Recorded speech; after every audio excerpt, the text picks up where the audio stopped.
L'araignée qui tricotait des chaussettes.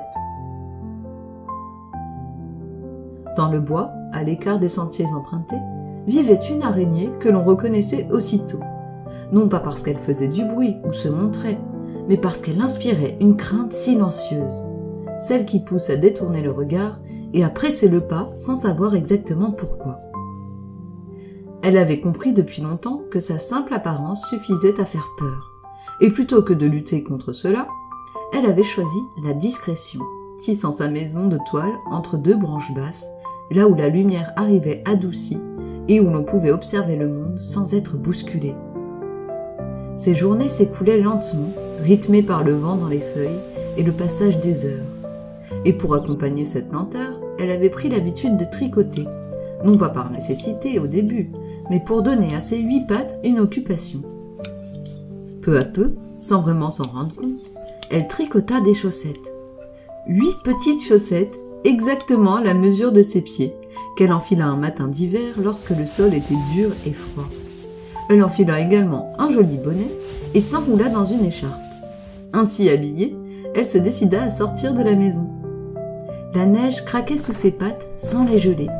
Le vent soufflait à ses oreilles sans les glacer. Et le froid n'arrivait pas à passer sous son bonnet. Portée par cette sensation nouvelle, l'araignée sortit de sa toile plus souvent, sans s'éloigner de son beau jardin, mais assez pour être vue des autres animaux.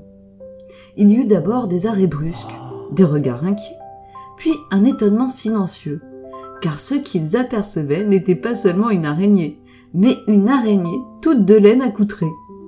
La peur, cette fois, ne trouva pas tout de suite sa place dans le cœur des habitants.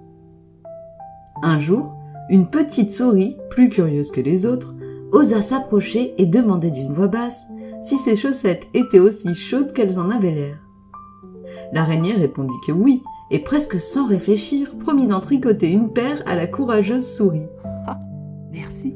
Puis une autre demande arriva, et encore une autre, et bientôt, ses pattes furent de nouveau occupées, non plus seulement pour elle-même, mais pour tous les autres habitants de la forêt.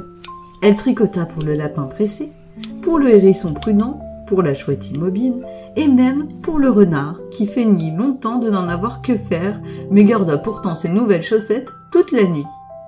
À mesure que les jours passaient, le bois changeait.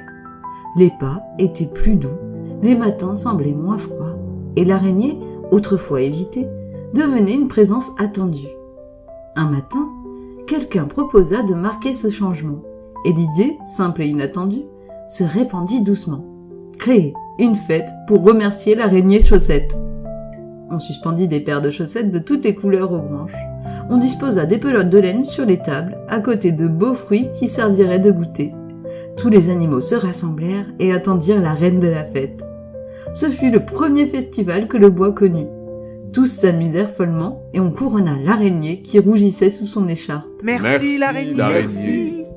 Quand la nuit tomba, elle retourna dans sa maison de toile, fatiguée mais paisible, tandis que le bois s'endormait lentement. Et pour la première fois, l'araignée chaussette sut qu'elle était enfin entourée d'amis.